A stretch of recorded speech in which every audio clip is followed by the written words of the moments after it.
Do you ever feel overwhelmed by the ever-changing world of technology? Tech It Out can help make some sense of it all.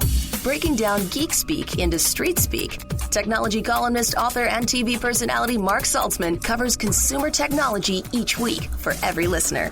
Mark tackles the latest news, reviews, and how-tos to help you understand what's hot, what's not, and why.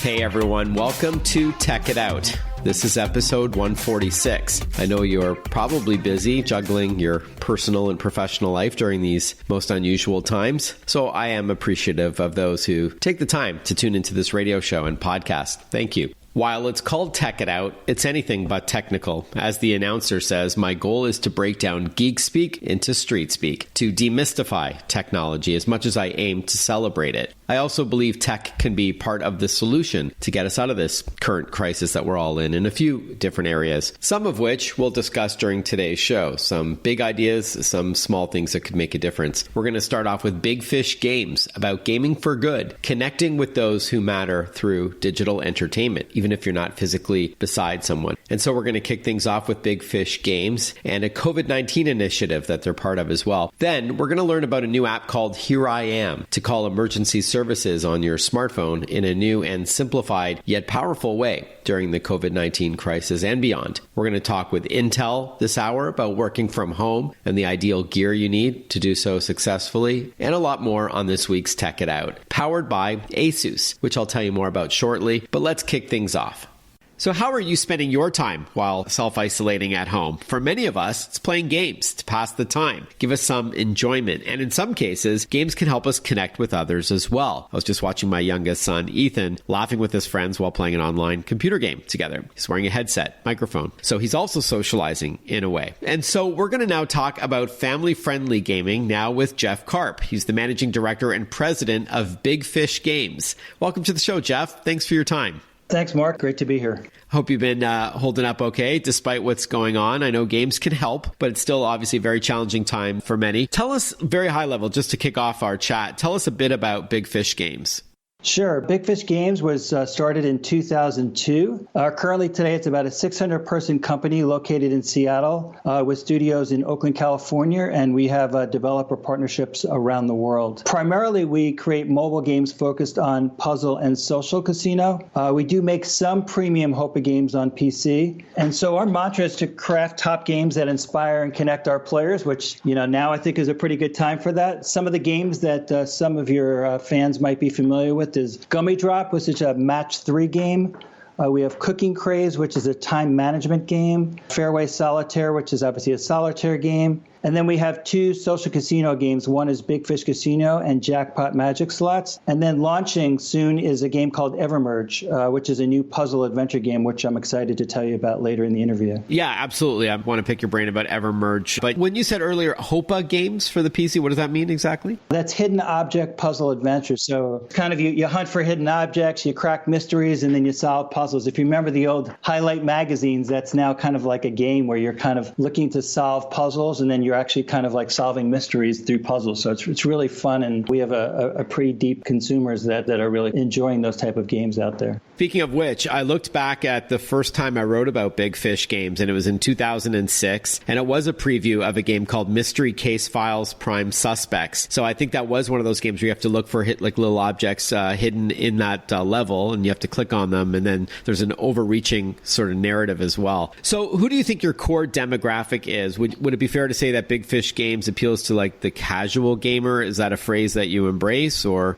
Yeah, I think our core demo is it's casual gamers, primarily 18-plus-year-old females, but we definitely, appeal to a pretty large audience. We have millions of players that are playing our games on a daily basis. But I would say kind of our sweet spot of our core players, once again, depending upon the game, tends to be typically like a 25-plus-year-old female. But once again, it translates to a pretty large casual audience. It's typically those players that have 5 to 10 minutes, maybe they're picking up their kid, or they have 10 minutes in an office where a quick break. And, this is a great way to kind of escape and kind of have a great sense of enjoyment. Yeah, awesome. And you said that most of your games are on mobile platforms, so smartphones and iPads and other tablets, but you also have some games for the PC as well. That's exactly right. Any interest in creating console games for Xbox, Nintendo, or PlayStation? Not at this point. I think there's a lot of great developers out there, and I think we're just going to focus on the things that, if we've been successful in the past, 18 plus years. Yeah, absolutely. So interestingly, the WHO is recommending video games as an effective way to stop the spread of COVID-19. I guess their thought behind this is that people can stay at home, have healthy play with games, and socialize from a distance. Even before COVID, we've always thought this is a great thing. Once again, if you remember what I was saying, our goal is to kind of,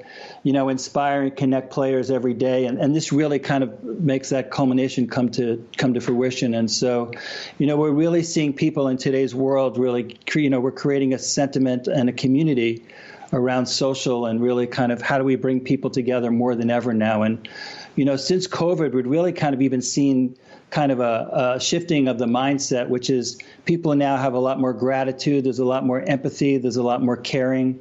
We're seeing people, some of the people in our game was a nurse who kind of responded, thank you for being part of the PAT campaign. And she was like, oh, this is great because I have a great opportunity to kind of play when I'm on a break. And then communities are rallying around her like, hey, thank you so much for all your support and help. And we saw another player that, she has conditions and she's literally been housebound since February and just thanking us for the game. So, it's really kind of bringing people together, creating a community, creating a platform where people have a common thing they're talking about as the game. And then, like I said, I think people are really starting to share more than ever the gratitude, the empathy, and the caring of what's going on today. And it creates an ecosystem and a platform that they could all relate to. We're chatting with Jeff Karp, Managing Director and President of Big Fish Games. We're going to talk about Evermerge, their latest title, in a moment. But speaking of caring and some of the anecdotal stories you've been hearing from people, tell us about Big Fish Games being part of the hashtag Play Apart Together initiative. Yeah, that's a campaign that we were really excited to be part of. We were one of the original 17 companies to join the campaign in late March. And it's essentially, it's a global games industry initiative that leans into the power of games to connect while offering players reminders about some of the preventative actions to take, on the fight against COVID. So everything from physical distancing to hand washing. We have 7 titles that are supporting this campaign. And we're promoting it through messaging like the power of physical distancing, through PSAs. We're trying to provide in-game incentives through special events to encourage our players to kind of continue to participate. And then we just do everything to kind of encourage social channels where people can have an outlet to kind of communicate to one another and just, stay connected remotely. So, we think that this is a great opportunity for people to connect and really kind of stay apart. But play together. All right, so now let's pivot and talk about Evermerge, which debuted on May 7th, if I'm not mistaken. Tell us about it. Yeah, we're really excited. This is really a new genre that we're going into, and it's essentially, blue ocean in the industry right now. And essentially, it's a puzzle adventure mobile game where players can match, combine, and merge to build kind of their unexpected storybook world. So you can uncover modern renditions of iconic characters along the way. So it's a place where there's a famed story heroes that live together in one. It's kind of an offbeat world. And they're kind of waiting for you to bring them to life, one match and one merge at a time, where you're kind of combining things to make bigger things. So as a player progresses, they discovered offbeat, modernized storybook characters. So we have the shoes designer, which is Cinderella. We have a micro farmer, which is Paul Bunyan, an outdoor survivalist, Snow White, the media influencer, Rapunzel, and the witty Kiss in Boots. So it's really, you're bringing all these characters to life, and then you're combining light items. So, essentially what you're doing is you match things together, and then you make even bigger items. So if you think about it, you kind of have these chains. So if you can imagine, you're kind of combining log, and then when you combine log together, that turns into timber, and then the timber turns into a wooden frame, and then the wooden frame turns into a wooden building, and then the wooden building downstream turns into a castle. So you continuously merge items together to kind of create this storybook world with these quirky characters. And it's an open world, so you can customize it. And essentially you're creating your own unexpected storybook world. So you get to tell the story the way that you want to tell it. And once again, we have people that play it and they're completionists and they just want to continue to progress. We have other people that really just kind of create this imaginary world in their head, and they really kind of make up their own stories. It's a sim-inspired world-building game, so if you like, recipe making or task completion and world building, and then it continues to evolve as you merge and bring in these characters. So it's a super exciting game that I think really kind of brings a lot to the imagination and is very rewarding, and particularly in a world where you're looking for escapism today. This is a world where you can immerse yourself in and really kind of escape and tell the story the way you want to tell it, and it's very rewarding along the way. All right, so it's called Evermerge. Is it available for both iOS and Android devices? And is it also free like most of the Big Fish games are? And then there's optional in-game content you can purchase? Exactly right. Yeah, and if you want to learn more, you could also reach us at www.merge.com. So if you want to learn more. But it's really something we're really proud of. It's very innovative in the space. It's a combination of Merge meets open simulation and has a great opportunity to kind of tell stories that people want to express themselves. All right, so evermerge.com to learn more about the game. And of course, there'll be a link to download it to your mobile device, whether it's an iPad, iPhone, or Android phone or tablet. And then bigfishgames.com to learn more about the other games in your lineup. That's right. All right, Jeff Karp, thanks so much for your time. Stay healthy. I really appreciate you carving out some time to chat with us. Thanks, Mark. Good to speak to you, and stay healthy and safe with yourself as well. We'll be right back when we learn about the Here I Am app on Tech It Out on the Radio America Network. Listen to Tech It Out whenever you want. Find the Tech It Out podcast at iTunes or wherever you get your podcasts.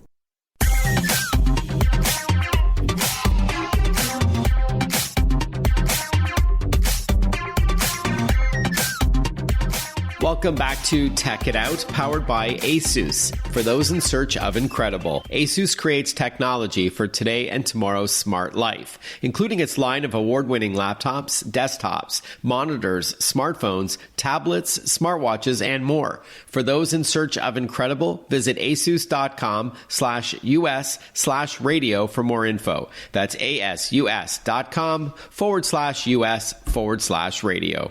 It's been said good technology solves the problem, and so now we're going to learn about an app called Here I Am. It's for iPhone and Android devices, and it might just be able to help you out during an emergency, whether it's during COVID-19 or after all of this is over as well. Joining us on the line to explain what Here I Am is all about, we've got Paul Tallman on the line. He's the founder and president of Phoenix Consumer Products, the makers of the Here I Am app. Welcome to the show, Paul. Good afternoon, Mark, and thank you very much for having me. Sure thing. I mentioned right off the top that good tech seems to solve a problem or something that's missing out there in the market. So what did Here I Am set out to do and why?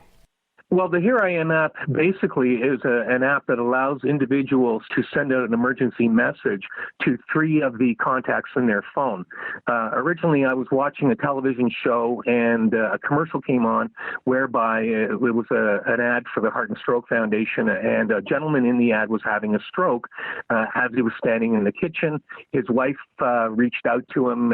His daughter said, "Dad, what's going on?" And all of a sudden, I realized that living by myself at the time, that if anything were to happen to me, it could be days before somebody realized I was in distress. So I came up with the idea to create an app that would contact 911 automatically on my behalf by pressing the Here I Am app widget on the phone. I found out since then that in North America, both on the American side and the Canadian sides of the border, that 911 doesn't automatically accept text messages. Now, in some states and counties in states, it does, but generally across North America, it doesn't.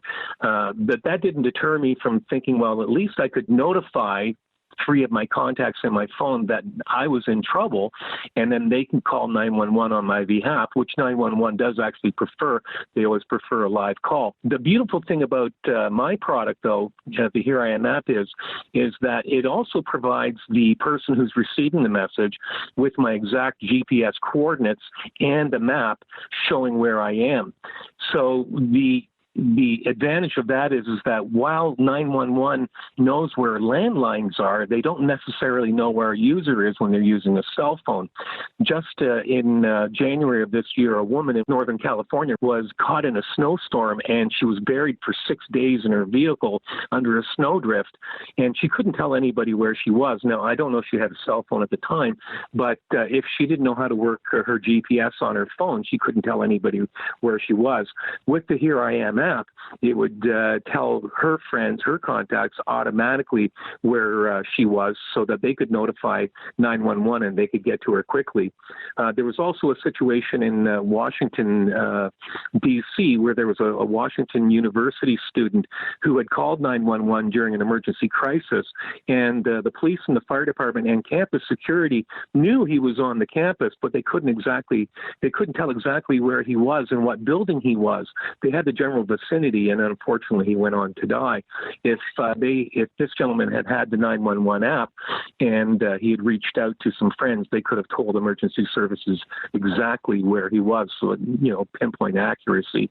So that's one of the advantages of the Here I Am app. All right, so it leverages your smartphone's GPS chip to identify where you are down to, a couple of feet of accuracy. But do you need to manually open the app and press it? Because I can imagine during an emergency situation, you either may be very flustered and may not want to sift through your apps to find something in particular. It might be easier to just dial 911 yourself. And then what if you're not able to actually type anything or tap anything at all? Like what if something happens to you and you're not physically able to? Well, that's a very good question, Mark. And unfortunately, the reality is that the technology isn't there yet. So at this point in time, yes, you do have to open up your phone, and then you press the Here I Am app widget on your home screen, and it says, it'll ask you, do you want to send an emergency message now? And then you tap the widget one more time, and then it sends the message out.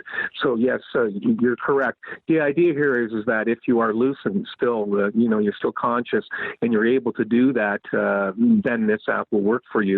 If you're unconscious or unable to get to your phone or open your phone, then the app won't work.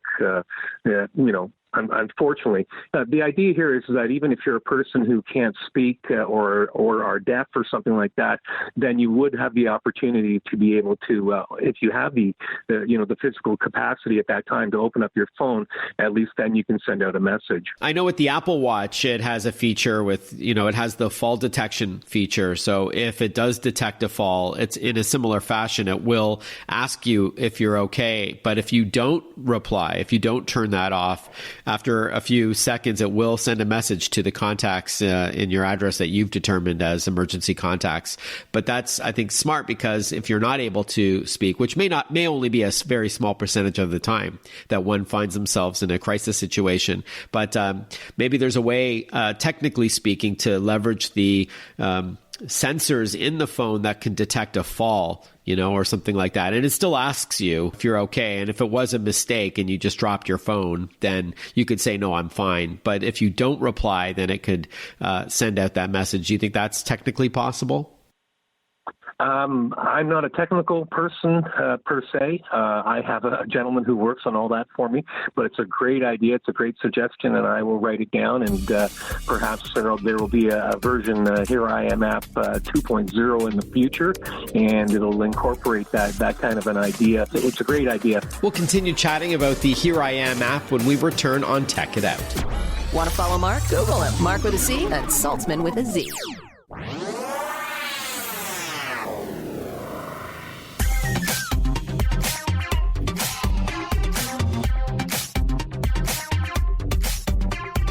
Breaking down geek speak into street speak. This is Tech It Out. Tech It Out with technology columnist, author, and TV personality Mark Saltzman. Welcome back to Tech It Out. We're talking with Paul Tallman, founder and president of Phoenix Consumer Products, the makers of the Here I Am app. Before the break, you were telling us about the customizability of the Here I Am app being one of the key differentiators and strengths of this solution compared to others. That is correct. One of the beautiful things about the app is that you can change the message, and we recommend people change the message as they're changing their situation. So, for example, if I wanted to say that I was going to Yellowstone Park, I could change my message to let people know that I've gone to Yellowstone Park, and so that when they get the message, they see a message from me saying, hey, I need help. I'm in Yellowstone Park. Here's my GPS coordinates. They'll then be able to talk to their local 911, who will transfer them to somebody more local to the position I'm in and provide emergency services that way. It's a really neat network, the way the 911 network works right across North America, and how 911 operators work with other operators right across the continent. Mm-hmm. But just to clarify, you're calling contacts like your sibling or your best friend or something, and they're the ones who are then sharing your location information with the operator on the phone. At this point, the app does not call 911 directly, just to clarify.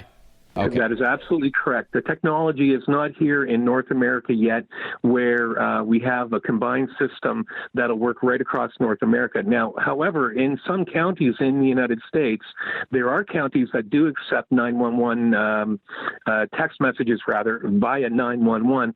And now, all we would recommend there then is that in your contact list, you put 911 into your phone, and your phone will automatically call the local 911 closest to your cell location anyway, and then they would receive the message, getting your name, your medical information. You can put as much information into the app as you want. We recommend that people with existing health conditions put in things like, I suffer from diabetes and things like that, so that any emergency responders are given a heads up before they get to you. It may not be the situation that you're in, but it could very well be the situation you're in as well. Right, like you could say something like, I'm allergic to penicillin. So if you aren't conscious when you're found, then they know not to administer that, which if you're not wearing a bracelet or something. Right. Exactly. And there is space in the setup when you're talking about, your name, address, phone number. Are you allergic to any medicines? There are, allergies, things like that. There are questions there that allow you to fill in the space. And if you don't have any allergies, then you just type in NA kind of a thing and move on to the next question. Yeah. So with that in mind, Paul, walk us through how the setup works. Once you install the app to your iPhone or Android device, you do answer these kinds of questions, and you obviously choose, who the phone will text with that information? That is absolutely correct, Mark. And it's very, very simple. It only takes actually just a couple of minutes. As I said, you fill in as much information as you want. Any space that is left blank, you just fill it in with NA and then move on to the next question. It asks you questions like your doctor's information. You give you the name of your doctor, the doctor's phone number, and just that kind of information. And then it automatically picks for you. You choose who your contacts are right from your phone contact list, and just press save, and that automatically puts them into the queue for receiving the message in your time of need. Okay. And then you obviously have to allow your phone to share your location, right? Like your GPS information. Yes. So for example, when the screen comes up first after you've just downloaded, it will ask you to allow access to the device location. It will ask you for access to your contacts. It will ask you for allowance to send and view SMS messages. And once you've pressed allow, then it takes you into the rest of the information screen, where you then type in your information regarding a doctor and any medical conditions that you might have. Got it. One last question before we get to price and just confirming the website, Paul. I know you said you're not super technical, but if you're indoors, then the GPS may not be working or accurate, because it needs to have line of sight with the satellites that hover above the Earth. So what happens then if you have a fall or something traumatic happens and you're indoors? Does it remember your last known location using GPS? Like, is it always refreshing every few minutes? Yes, it is. So that is the idea, that no matter where you are. Of course, the one thing, and of course, Mark, you just asked a really good question. The one key thing about this is you also have to have cell service. One of the things that I've noticed, though, is that virtually all of North America, with some exceptions, of course, when you're out in the middle of the American Midwest, Utah and Wyoming, places like that, you may not get cell service because it just isn't there yet. But anywhere you have cell service, this will work. And the beautiful thing about this as well is that SMS texting uses less power than any other form of communication. So it uses less power than a phone call and also a video call as well. So you don't need a lot of power in your phone to send a message out, but you also don't need to have a lot of power around you. Like, you don't need to have a super strong cell signal in order for the cell towers to pick up your SMS message. Okay, got it. So it remembers where you last were outside. Even if you do go inside where GPS may not work, it'll remember, whenever a few minutes before you were inside of that location, like a cave or a home or something like that. Yes, that's correct. Okay. And finally, how much does the Here I Am app cost? The Here I Am app is available on the Apple App Store and the Google Play Store, both for $1.99, and it's a one-time fee, so that as long as you have your phone number, it will follow along with you, regardless of what device. If you update your phone, if you have the same phone number, it will follow along with you. So it's a one-time download fee of $1.99. Okay, so it's available at the Apple App Store as well as the Google Play Store for Android devices, and the website to learn more is simply HereIamApp.com. Is that right? That's correct. And I know you have a video there as well to see a little demo of the app in action. Paul Tallman, thank you very much for your time. I appreciate it. Good luck with this and stay healthy out there. Mark, thank you very much for your time, and all the best to you and your listeners as well. You're listening to Tech It Out on the Radio America Network. This show is brought to you by ASUS, the company that creates technology for today and tomorrow's smart life,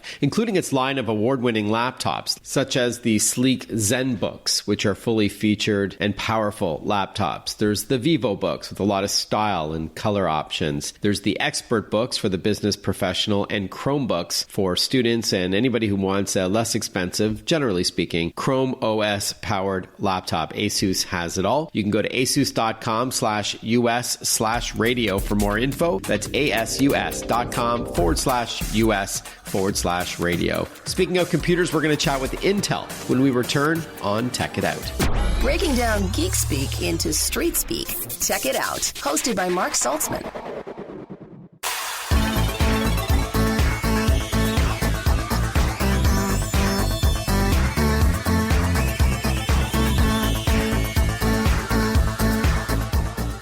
Welcome back to Tech It Out. Whether you're now working from home, schooling from home, or perhaps you just want a device to stay entertained and in touch with friends, maybe with group video calling, many of us are upgrading our aging laptop with a newer one. And as you know, what's inside counts. And so I wanted to invite back to the show Lisa McManus. She's an account executive at Intel to tell us what's new, including 10th gen Intel Core processors. Welcome back to the show, Lisa. I trust you're doing well.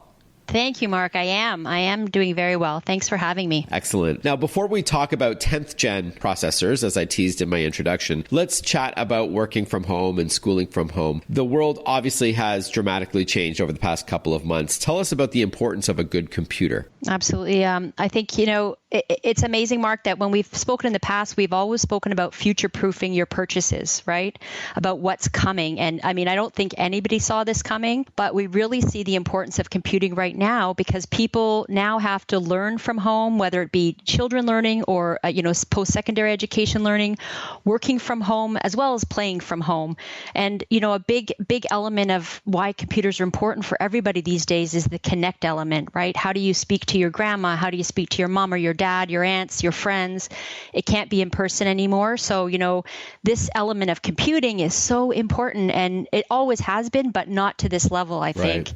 The other element is creativeness, right? We see folks that are on an ongoing basis, they're not just working, they're now having to be teachers and people managers in their own home. So we see a lot more creative use of computers. So it's been really great. Some of the things that have come out, be video creativity or print creativity. So a good computer allows you to do this well. So that's what I really think it's important. And the number of connections we have, right?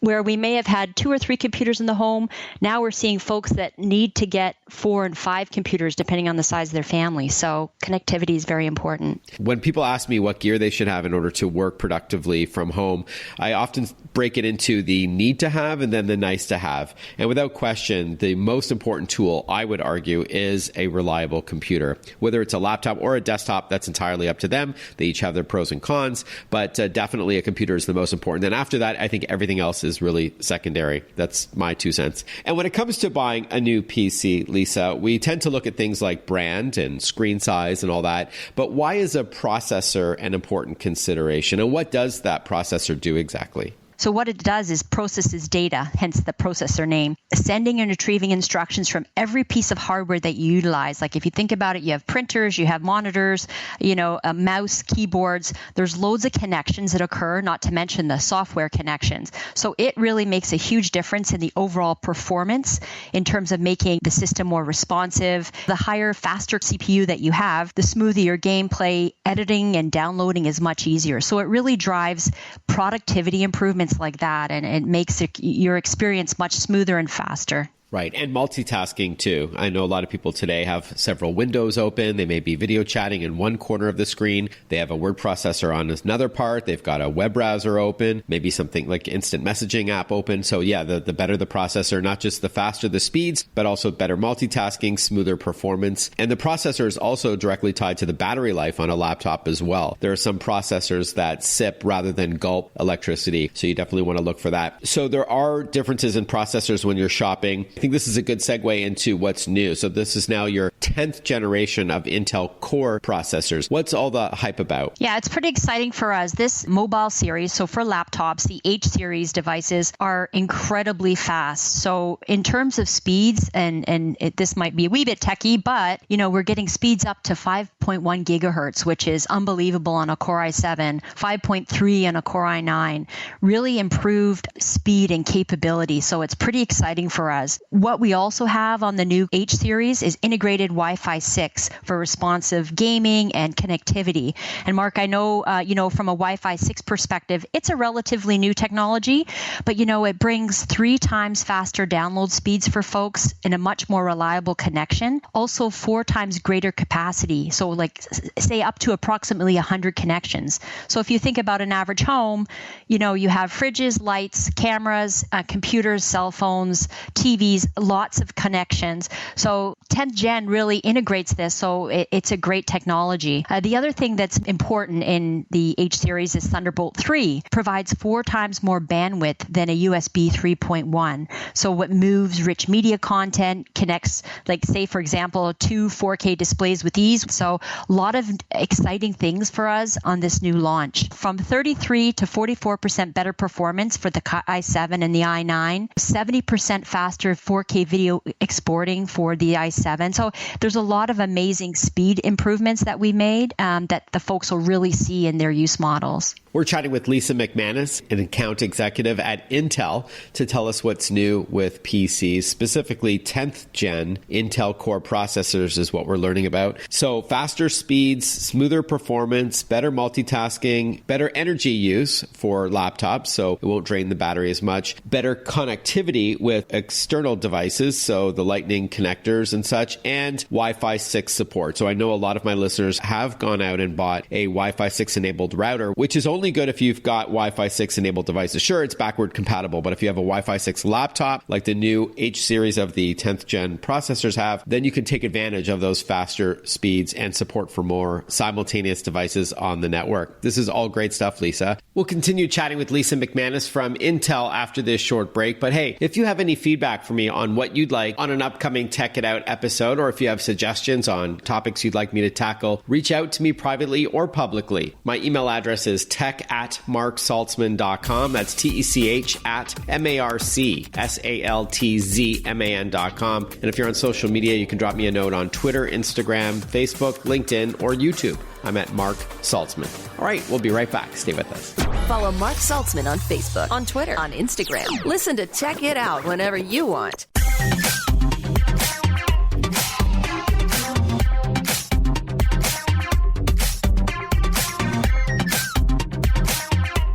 We're chatting with Lisa McManus, an account executive at Intel, about the importance of computers now more than ever before because of the COVID crisis, as we chatted about before the break. So is it fair to say then that there are no longer trade-offs? It used to be that if you had a super thin and light laptop, you were sacrificing power for portability, or you had a ton of power but poor battery life. There's always seemed to be like a little catch, but it seems like now a lot of those have been ironed out and you can have the best of both worlds. That's correct. We have amazing battery life these days. Average computer's probably about 9 hours, up to 18 in some of our thin and lights.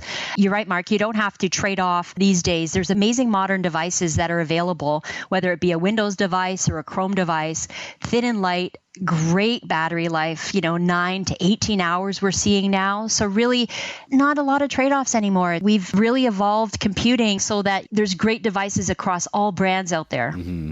And speaking of which, the 10th gen processors that have been rolling out, are they with all the big brands, the likes of Dell and HP and Lenovo and Asus and Surface? Yep, they will be available across all brands, in store now in some cases and coming shortly in others, but across all retailers as well. It's pretty exciting for us, and I think the customer is going to be very happy with their new purchases. We've learned at Intel in the last 2 or 3 months. People are booting up devices that are sometimes 3 years old, Mark, that haven't even been turned on in 3 years. So you can imagine their surprise and delight when they go out and invest in a new device, to do that live, work, play from home that we need to do right now. I think they're going to be incredibly surprised. Not to mention, many of them are detachable, or they can have a screen that bends back on a 360-degree hinge, so it converts from a laptop to a tablet. There's support for inking, like using a pen. There's support for your fingertips. There's voice support, a camera that can log you in securely through Windows Hello. So there's a lot of other ancillary benefits to today's laptops as well. And then just before we wrap up, Lisa, these are the H-series processors for mobile devices. Are 10th gen chips already in desktops? Yeah, we have an amazing S-series desktop 10th gen devices that are coming out. Again, incredible performance. An i9 10009K, which means unlocked, has a 31% improvement over a 3-year-old device. On an i7, we have 31% overall improvement as well. So incredible elements of thermal boost technology, which means basically, it can make your play and your speed much faster automatically. Turbo Boost Max automatic performance boost. And the other exciting thing about this is our Core i9-10900K is the world's fastest gaming processor. So we're super excited about it, Mark. Amazing improvements for video play. So those that are gamers will know, frames per second are super important. On i9, i7, 63% more frames per second. So amazing performance improvements for gamers out there. So we're super pumped. And that's in some retailers and some manufacturers now, and others coming up. So we're really excited to see that come to life. Okay, awesome. And finally, if our listeners are shopping for a new device online or at retail, when it's safe, of course, to go and shop again at a store near you, there would be a sticker that says Intel 10th gen or something like that. And then you mentioned Core i7, i9 as examples, but let's just remind listeners that the higher the number, generally speaking, the greater the performance. It's kind of like a good, better, best, fantastic scenario. So Core i3 is on the lower end. Core i5 is what I would recommend to start with for basic tasks. Core i7 is for gamers and video editors and animators, and Core i9 is the best of the best, the cream of the crop of performance. That's correct, Mark. On the H series, we did introduce an i5, a couple i7s, and a couple of i9s. But yes, in 10th gen in general, it really runs up the entire i3, i5, i7, i9s. Okay, terrific. Lisa McManus, Intel.com to learn more. Thank you so much for your time. Stay healthy. Great chatting with you as always. Oh, my pleasure. Thanks, Mark. Stay safe. Well, I hope you all enjoyed this week's Tech It Out, episode 146, inching towards episode 150. That'd be a fun milestone. I've been hosting this show since July of 2017 and very proud of its growth across the country, as well as the podcast is doing well. So thank you to you, the listener. Without you, there would be no show. So thank you. And also thank you to Asus, the title sponsor on this program. Tech It Out is brought to you by Asus, creating technology for today and tomorrow's smart life. Asus, for those in search of incredible. Visit asus.com/US/radio for more info. That's asus.com/US/radio. In fact, I produce each week's Tech It Out on an Asus ZenBook laptop. Pretty cool, huh? All right. I hope you have a great week ahead, that you remain safe and socially distanced. I can feel that things are starting to move in the right direction. We're starting to get out more. I can feel this sense of normalcy, quote unquote. Let's hope it continues. So be healthy out there. I look forward to chatting with you next weekend, where I've got a slew of new guests continuing the thread of COVID-19 and how technology can help us get through all of this. All the best, everyone. Signing off on the Radio America Network, I'm Mark Saltzman.